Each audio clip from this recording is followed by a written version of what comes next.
It's time for some draft at the road to nationals. Hi, friends. Welcome back to Nearly Sane Games. I'm Neil, and this is the Armory Report. Now, this weekend, I participated in the MinMax Games Road to Nationals draft event. We had 54 players, and we were doing 2 rounds of draft, followed by a cut to top 8, which was another round of draft. So we started this, and my first round of draft, I was looking for Icelander. I kind of had an idea that I wanted to draft Icelander before we started, and that's kind of the direction that I was looking to go. So as the ice cards started coming over towards me, it was easy for me to pull. So I really wanted to focus on the things that said ice or wizard ice wizard, because those are going to be what I can use to fuse with. And I worked on getting a bigger concentration of those, then the rest of them should be easier. So we go through the first pack, and I'm getting pretty much all the ice cards I want. And every pack I have an ice card to pull, and I get a lot of red powerful ice cards or ice wizard cards. What I don't have is a whole lot of blues. I think in my first pack I had 4 blues, and I said the next packs I will seriously focus on getting blues, and not just blue ice cards. I just want blue cards because I want to be able to fuel my attacks. Remember, a lot of times what Icelander wants to do is throw out a red attack, paying a blue, fusing it if possible, and then following it up with the Waning Moon. So that is your general line of play. That is what you want to focus on the most, is keeping that play pattern of playing your card and then Waning Moon them immediately after that on your turn. If you can get ice cards that you can play out of the arsenal, or blue cards that you can play out of the arsenal on their turn, great. If you can follow that up with a Waning Moon, also very great. That's 3 arcane as opposed to just 2 normally. So that can put a lot of pressure on your opponent if you can do that. But you really want to focus on making sure that you have those plays during your turn, and it's okay to arsenal a red card and hold that off for your next turn. You're probably also going to want to do a lot of blocking.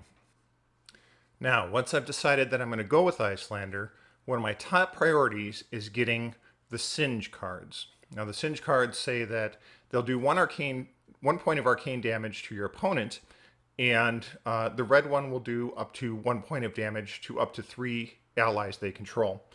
And it costs 1, but this is critical because the Dromai match against Icelander is so bad. And once Dromai starts creating all these little dragons, you need to deal with them. If you don't deal with them, they're going to kill you, probably, if they have a decent pool. So that was my focus. And I was able to pull 2 red Singe cards, and I had 2 yellow Singe cards passed to me.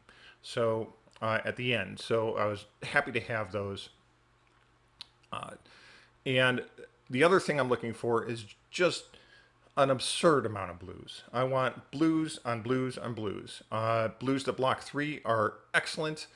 Blues that are ice are also great because I can fuse them and put them in my arsenal and potentially give a frostbite, but I'm really not focused on getting those frostbites. I want ice cards and I want blue cards. And blue ice cards are golden for me. And I just prioritized blue over everything else after my first pack. The other thing I wanted to look for was equipment. I want to be sure I get my equipment, and after the first pack, I really highly prioritize getting that equipment. So I build this deck, and I think the deck is pretty good. I've got 30 cards in there. I have 3 yellow cards is what I ended up having to put in there. The rest are either red or blue, And I think I had around 14 blues. I would like a little bit higher than that. I think if I can get to 18 blues, that is really kind of the sweet spot of where Icelander wants to be. But totally happy with 14 blues. And I think that did very well for me. In my first matchup, I was against another Icelander in my pod. It turns out there were 3 Icelanders in the pods, which wasn't too bad, especially considering they were on the other corner of the table away from me. So I had the most uh, ice cards passed to me.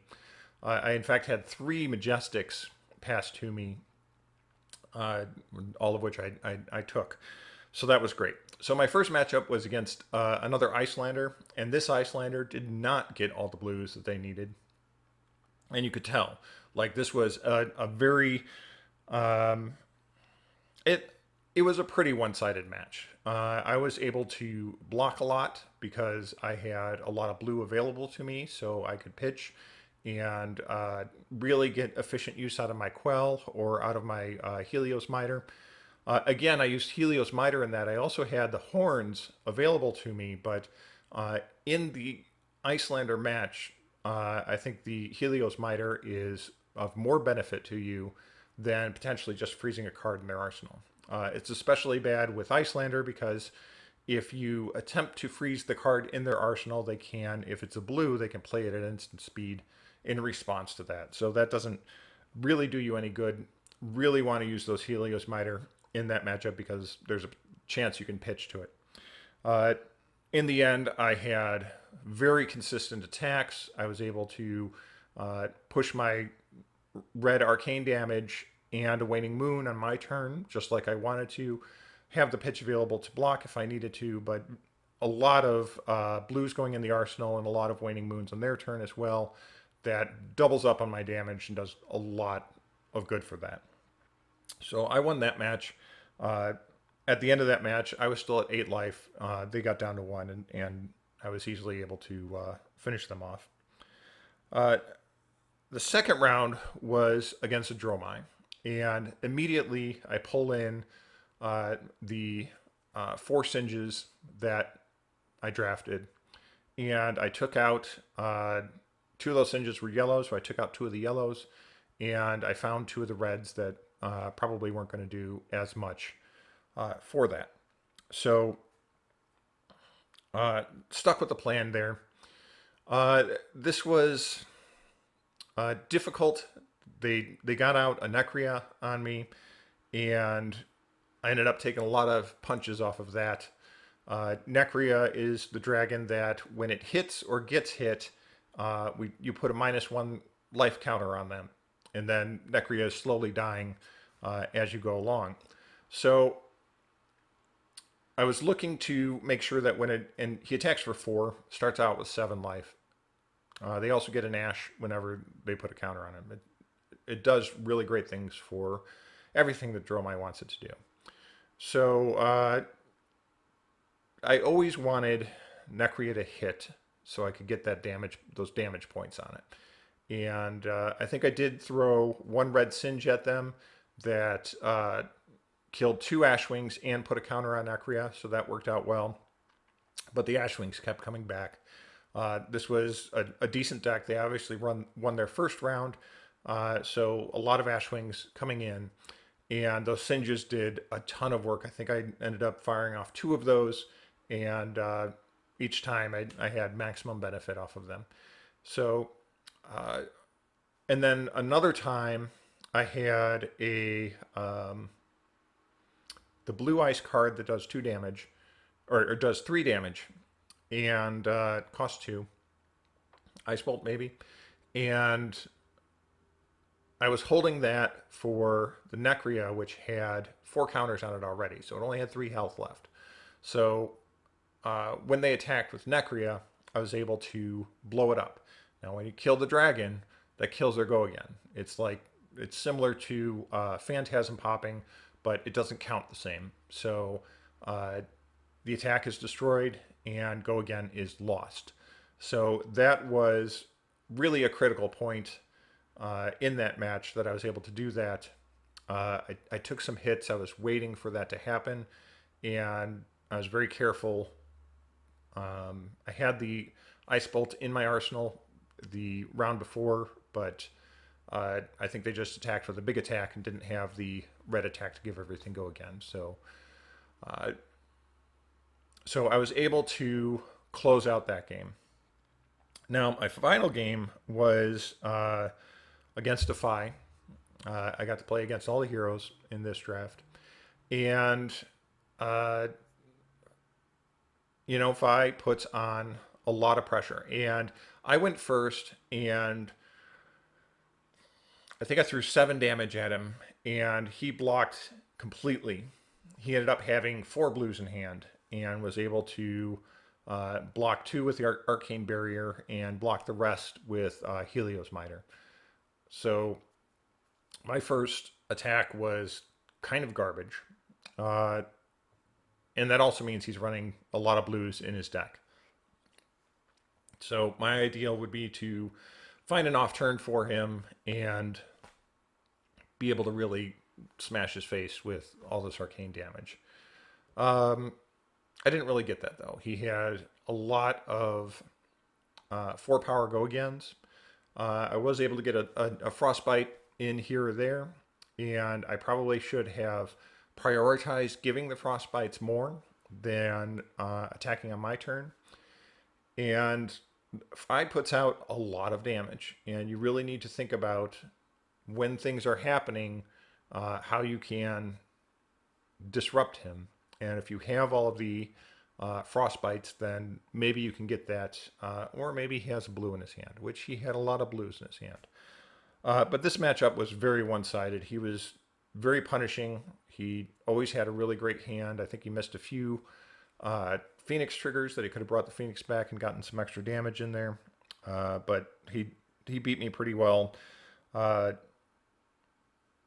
was at 2 life, and I think he was at 12. And he threw his big attack at me, and I poked him for as much as I could hit him for, which wasn't much. I was on the back foot the whole game, and just couldn't get there. So it would have been nicer if I could have gotten more pressure off of that, if I could have found ways to get more frostbites on him. But again, he had a good deck with a lot of pitch, and my deck was not tuned that well.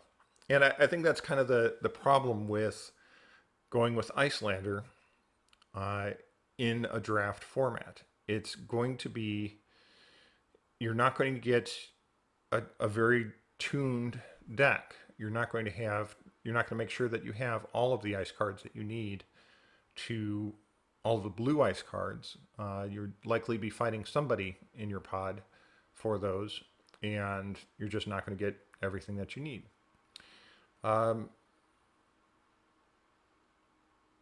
But the match went fine. I was plenty happy with my deck. We get to the second draft, and I decide that I am not going to draft Icelander.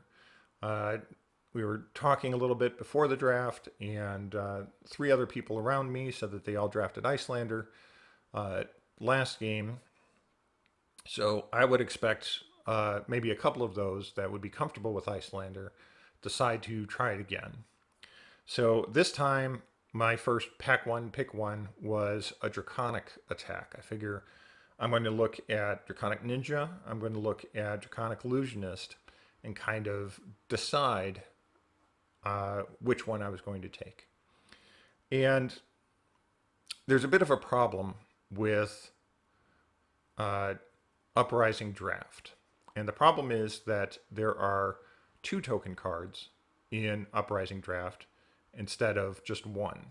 So this takes another card away from the pack that you can put in your deck. This means it's going to be harder to pivot once you have decided which hero that you're going to go for. I figure you probably have maybe 4 maybe 5 cards that you can throw away at the beginning and decide that you're going to change. And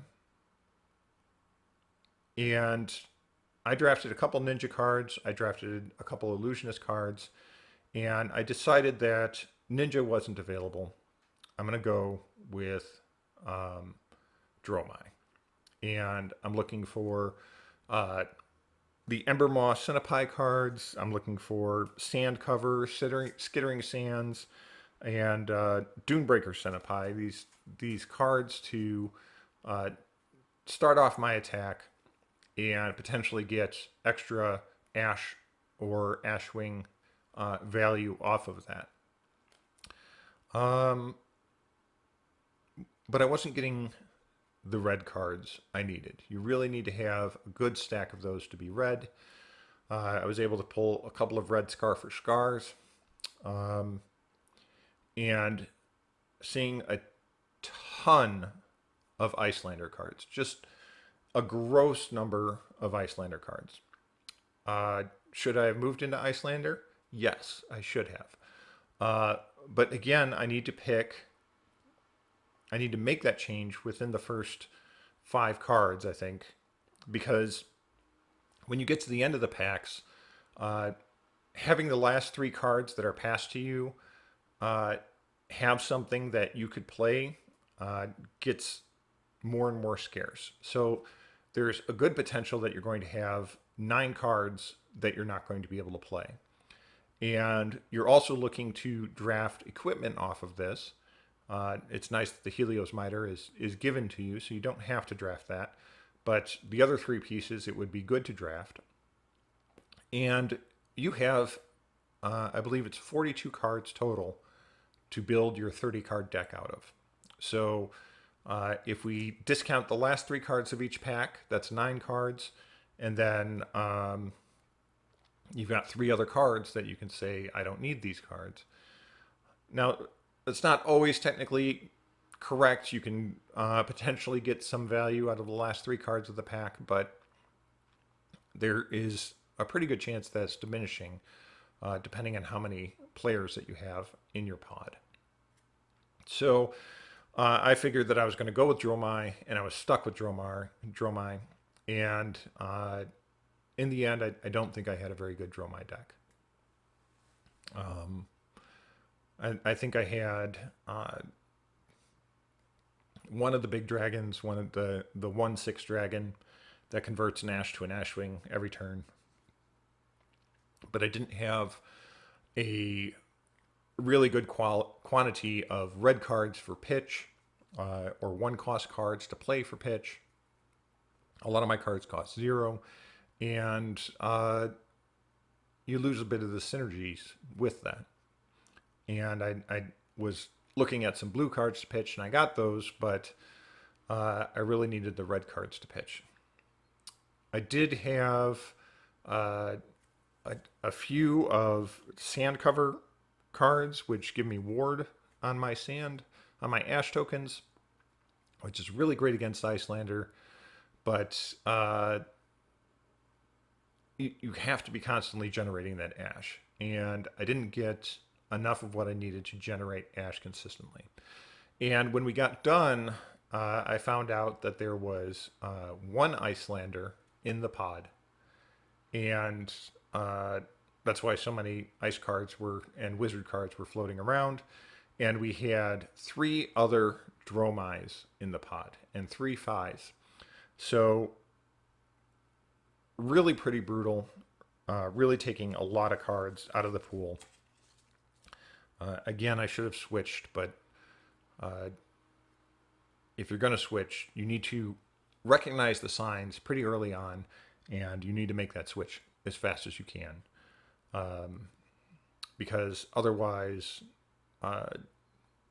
you're just not going to have enough playables to do that. And as it stood, I took all of the Dromai cards that I drafted and all of the generic cards that I drafted, and that was just 30 cards. And the rest of it was, I had several wizard cards because Again, the last three cards were almost all wizard because we had one wizard at the table, uh, or they were uh, some of the ninja cards that I drafted early, or just the leftover cards that you get at the end of the draft. Um, so I was almost in crack bobble territory, and that's with choosing my hero pretty early on. I think by the fifth pick, I had decided it was going to be Dromai, and I already had two Dromai cards, and I had two ninja cards. So yeah, that's kind of how it went. My matches were my first match was against Fi, and I did okay against Fi. I was able to get out some Ash Wings. I was able to get some of the. I did have some of the big Phantasm attacks. The Ember Moss Centipies are sevens or eights that you can attack with Phantasm, and if I didn't have the cards to pop them, so those seemed to work pretty well, and I was able to put on some pressure. And Fi doesn't block very well, so that was pretty good to start with. But getting out the dragon I had, the 1/6, is not so great, and um, I need that red attack to start with, or that red card to play, so I can give all my dragons go again. There, there is reason to consider putting in the Phoenix Flames in that deck, just because you have a zero cost red that you can just play, and that starts. It has go again, so you can just play that, do nothing, and get your dragons. All your dragons go again. So there is some amount of consideration to play that. You can also pitch it because it's red, so you get your red pitch in there. I really should have considered putting Phoenix Flames in there, and maybe that might have helped me a little bit. Uh, the downside is they're probably not going to do any damage uh, unless you attack with your dragons first. I believe the Ashwings are draconic attacks, so you can get a little bit of value out of that. And they don't block at all. So there is potential that you could end up with 3 Phoenix Flames in hand and have no blockability. So those are all things to consider.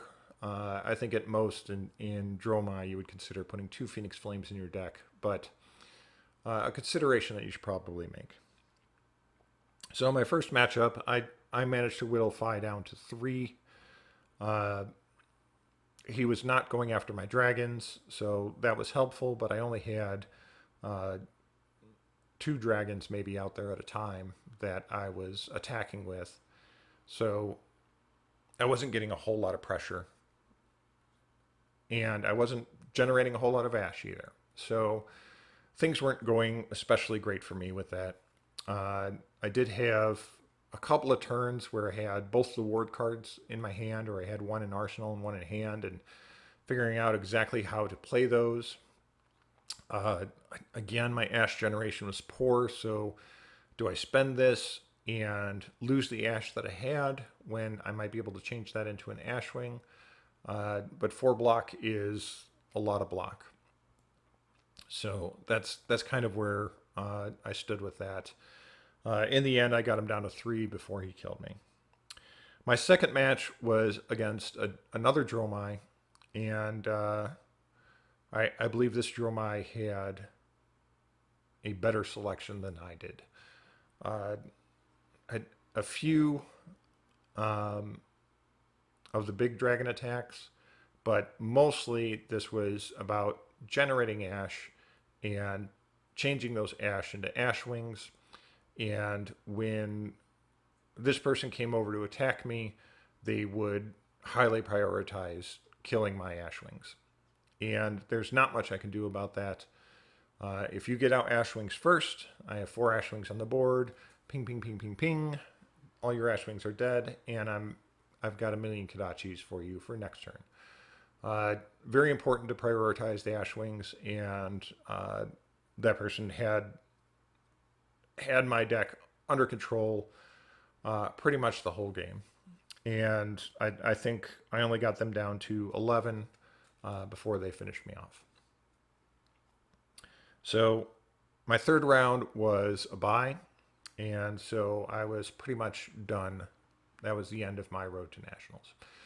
But if you'd like to see more coverage on this road to nationals from MinMax Games, you can head on over to Hometown TCG. They had a few videos there that they were doing live streams and talking about that all day. It was a good time. It was a lot of fun. I'd recommend going if you have the opportunity. But I think the draft is interesting, but you need to really look at signals from other people and decide what's getting past you. And you need to decide within the first few packs which way you're going to go. And once you make that decision, that's done. I know people recommend picking out generics in the first few packs so that you can make sure that you have what you need for any situation. I don't know that the generics are strong enough to do that in this set. You really want to have those. You really want to have first pick out of those powerful commons that are available, and they're going to go fast. For the ninja and the illusionist, it's going to be those red commons that you want to make sure that you get. So deciding that is, I think, critical. And that means you're going to have to really look at the second, the third, and the fourth packs and see what's left and see the quality of the cards that are left. And that will give you an idea of what you can go into. It's not just good enough to have ice cards in there, but you need to have the red ice cards or the blue ice cards. That will show you that the few people in front of you don't have not gone into Icelander. Or you can get the red illusionist or ninja cards that are still great value available in these packs. But you can't go. You can't wait till pick 8. You can't wait till you've let one pack go all the way around the table. You don't have enough time for that. So, the people to your left can cut you off on the second pack, but that's kind of a risk that you got to take and really pay attention. That's kind of the best advice that I can give you. So that was my road to nationals. If you went to Road to Nationals, let me know in the comments below and let me know how you did and who you drafted, or if you were doing a sealed event or what kind of events that you were doing. Until next time, I'm Neil, and this has been the Armory Report.